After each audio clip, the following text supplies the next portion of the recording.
বিখ্যাত চিত্রপরিচালক শ্রী তরুণ মজুমদারের সিনেমা পাড়া দিয়ে বইটার একটা অংশের উদ্ধৃতি দিয়ে এই প্রতিবেদনটা আরম্ভ করছি।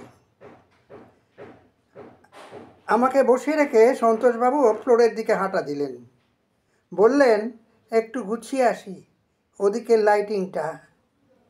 আসলে বুড়ো ভীষণ ফাস্ট কাজ করে তো, পরে লাইটিংয়ে টাইম নিলে খাপ্পা হয়ে যাবে। আপনি একটু বসুন। জানতে চাইলাম, বুড়ো কে? ওহ, ওই তো ছবি ডিরেক্টর। পুরো ইন্ডাস্ট্রি আড়ালে ওকে বুড়ো বলেই ডাকে। মিস্টার অর্ধেন্দু মুখার্জি ওর নাম, কিন্তু চালু নাম বুড়ো। আমাকে বসিয়ে রেখে উনি তো চলে গেলেন এই আসছি বলে। ফাঁকা ঘরটায় আমি 15 মিনিট, আধ ঘন্টা, 1 ঘন্টা, 1.5 ঘন্টা, কিন্তু কোথায় কে? মাঝে মাঝে সামনের বারান্দা দিয়ে কিছু লোকের দ্রুত চলাচলের শব্দ কানে আসছে, সেই সঙ্গে চাপা মন্তব্য, আজ হয়ে গেল দেখো। শেষ অবধি শুটিং হয় কি না এই গোছের। সমস্যাটা যে কি ঠাউর করতে না পেরে একা একা উসখুস করতে লাগলাম। এর মধ্যে একজন কেউ এসে 1 কাপ চা রেখে গেল, সঙ্গে একটা স্লিপ। তাতে লেখা, একটু অপেক্ষা করুন, আমি ঠিক সময়ে আপনাকে ঢুকিয়ে নেব। সেই শুভক্ষণের আশায় কতক্ষণ যে কেটে গেল নিজের হিসেব নেই। হঠাৎ দরজায় টোকা মেরে তারকবাবু ঢুকলেন। ফিস করে বললেন, এবার চলে আসুন। চুপচাপ তারকবাবুকে অনুসরণ করে গুদাম ঘরটা অর্থাৎ শুটিং ফ্লোরে ঢুকে দেখি আবহাওয়া অন্যরকম। শুধু থমথমে নয়, রীতিমতো থরহরি। শুটিং হচ্ছে না, কিন্তু জোরালো আলোগুলো জ্বলেই চলেছে। সম্ভবত নেভাবার সাহস হয়নি কারও। আলোকিত সেটের ঠিক মাঝখানে আরাম চেয়ারে আসীন এক পৌর। দাপুটে গলা, বাঁকা ভ্রু আর কুটিল দৃষ্টি নিয়ে চেয়ে আছেন সামনেই দাঁড়িয়ে থাকা ঝলমলে পোশাক পরা এক যুবতীর দিকে। বিশেষ কারণে তার আসল নামটা উচ্চ রাখছি, ধরা যাক তমালি। চেয়ারের হাতলে ঘুষি মেরে বুড়ো বলে উঠলেন, ফের বলতো, কি বললি ডায়লগগুলো? কোনো জবাব নেই। যুবতী যেন কাঠের পুতুল। দ্বিগুণ দাপটে হুঙ্কার এলো, তবু জবাব নেই।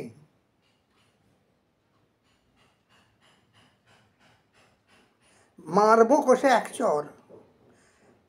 7-7টা টেক হয়ে গেল, এক রাস এনজি। তোকে বেচলেও ওই ফিল্মের দাম উঠবে, পারবি দিতে? তমালি চুপ। তারক দাস মশাই আঙুলের ইশারায় আমাকে ফ্লোরের একটা অন্ধকার কোণে সরে দাঁড়াতে বললেন। কতগুলো লাইট স্ট্যান্ডের পেছনে শ্যুট করে ঢুকে গেলাম তৎক্ষণাৎ। ওদিকে বজ্র নিক্ষোষ চলছে। এই কিন্তু লাস্ট চান্স, বল ফের ডায়লগগুলো, নইলে কিন্তু বিপদ নাচছে তোর কপালে।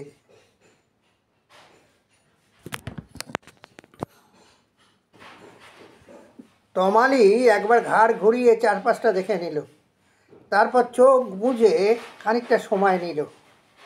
হঠাৎ চোখ খুলে মরিয়ার মতো এক দমে বলে উঠল, বরদা বলেছে রোববার আমরা যাব নৌকা ভাড়া করে। আবার রোববার? বল রোববার, রোববার। তমালি বলল, রোববার। আবার বল রোববার, আবার। That's it. এবার পুরোটা বল। বলছি স্যার। তমালি বলে উঠল, বরদা বলেছে রোববার আমরা যাব নৌকা ভাড়া করে। ওহ, সুইসাইড করবো আমি। ডাকো সাউন্ড রেকর্ডিস্টকে। কোথায় সে? চাটুর্যে, এই চাটুর্যে। ফ্লোরে এক কোণে বোধহয় একটা স্পিকার ছিল, তার মাধ্যমে ক্ষীণ আওয়াজ ভেসে এলো, এই যাই স্যার। কয়েক সেকেন্ডের মধ্যেই হাজির তিনি। দেখা মাত্রই ঝাঁপিয়ে পড়লেন, এই যে খুব তো সাউন্ড নিয়ে লম্পঝম্প করো, হ্যান করেঙ্গা ত্যান করেঙ্গা। দেখাও দেখি কেমন তুমি সত্যেন চ্যাটার্জি। হাতে কোনো ফিল্টার আছে? আগে ফিল্টার ছাঁকনি, যেটা তোমার যন্ত্রের সঙ্গে ফিট করলে ইচ্ছে মতো ডয় শূন্য রকে বয় শূন্য র করা যায়। এমন কিছু মেশিনে এমন ফিল্টার কোম্পানি লাগায়নি তো? তাহলে রেখেছো কেন? ফেলে দাও পুকুরের জলে। বলেই আবার তমালিকে টার্গেট। বুঝতে পারছি এবার যা করার তোকেই করতে হবে, নইলে তোর জিভটা বলেই পাশের একজনকে হুকুম, এই দৌড়ে যা ক্যান্টিনে, আচ্ছা মতো একটা সাঁড়াশি নিয়ে আয় তো, জিভ উপড়ে নেব ওর। সঙ্গে সঙ্গে চোখে আঁচল এবং তমালির সশব্দ কান্না। কাঁদতে কাঁদতে বুড়োর পায়ের কাছে হাঁটু মুড়ে বসে পড়ে সে। এর পরের দৃশ্য অভাবনীয়। যে সিংহ এতক্ষণ প্রবল বিক্রমে গর্জাচ্ছিলেন, মেয়েটির কান্না দেখে এক মুহূর্তে ডিগবাজি। আতঙ্কিত হয়ে চিৎকার করে উঠলেন, এ কি, এটা কি? খবরদার বলছি, এটা করবি নি, কাঁদবি নি আমার সামনে। ওই দেখো ফের কাঁদে, ধুত্তুরি চাই। থাপ্পড় খাওয়ার ইচ্ছে হয়েছে নাকি? বলছি যে মেয়েদের কান্না আমি দেখতে পারি না চোখের সামনে। বলা বাহুল্য, এতে কান্না কমে না, কমবার কথাও নয়, উত্তর বেড়েই চলে বরং। তমালি তখন উপুর হয়ে মাটিতে এলিয়ে তার একটা হাত অসহায়ের মতো বুড়োর পা খুঁজছে। এই অধ্যায়টা আর টেনে নিয়ে যাওয়ার মানে হয় না। পরিচালক নিজের রুমাল দিয়ে হিরোইনের চোখের জল মুছিয়ে দিচ্ছেন, মাথায় হাত বুলিয়ে শান্ত করছেন এবং লাঞ্চ ব্রেক ডিক্লেয়ার করে হুকুম ঝাড়ছেন, এই ওর খাবারটাও এখানে পাঠাতে বল, আমরা মা বেটা একসঙ্গে লাঞ্চ করব। আমি আগের পর্বেই বলেছি, এই মানুষটার পরিচালনায় আমি কাজ করেছিলাম বিল্বমঙ্গল ছায়াছবিতে। মানুষটা কিন্তু এরকমই। বাংলা চলচ্চিত্রের ইতিহাসে বিল্বমঙ্গল ছায়াছবিটার গুরুত্ব ছিল অপরিসীম। কারণ এই ছায়াছবিটা ছিল বাংলা সাদা কালো প্রথম নির্বাক চলচ্চিত্র। প্রযোজক ছিলেন শ্রী হীরালাল সেন। এই ছায়াছবি মুক্তি পায় কর্নওয়ালিস প্রেক্ষাগৃহে 1919 সালে।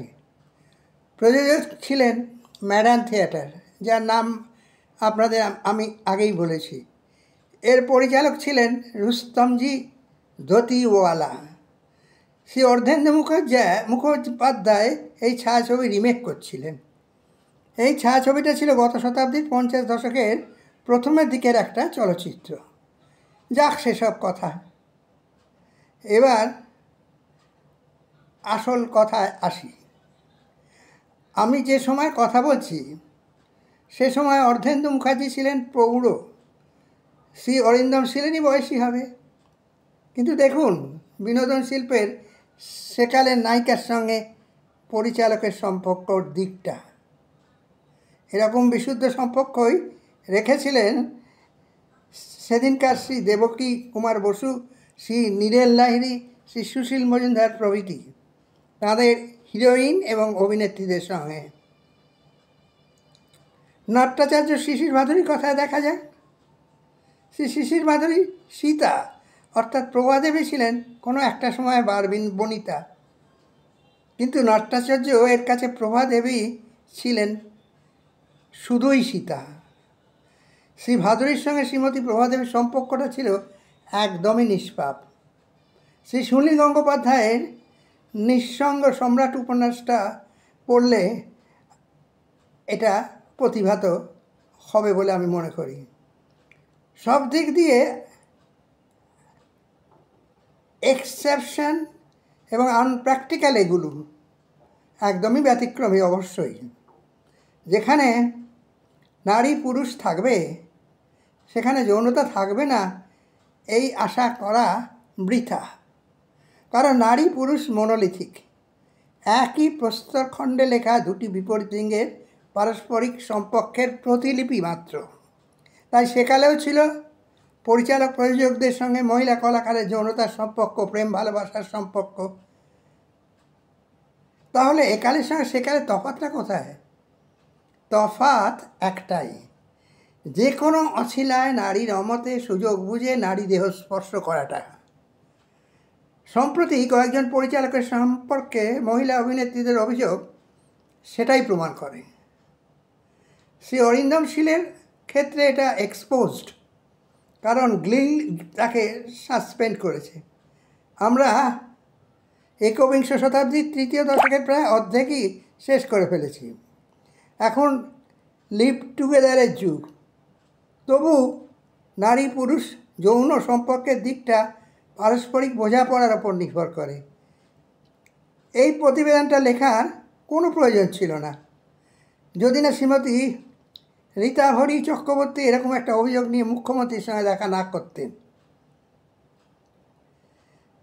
রীতাভরী চক্রবর্তী শ্রী তরুণ সান্যালের নাতনি। শ্রীমতী সুদীপ্তা চক্রবর্তী সেই অরিন্দম শীলের বিরুদ্ধে একই অভিযোগ করলেন। আরজিকর আন্দোলনের গিয়ে শ্রী সৃজিত মুখার্জি সম্পর্কে সোশ্যাল মিডিয়ায় কিছু কথা ঘুরে বেড়াচ্ছে, যার কতটা সত্যি কতটা মিথ্যে জানি না।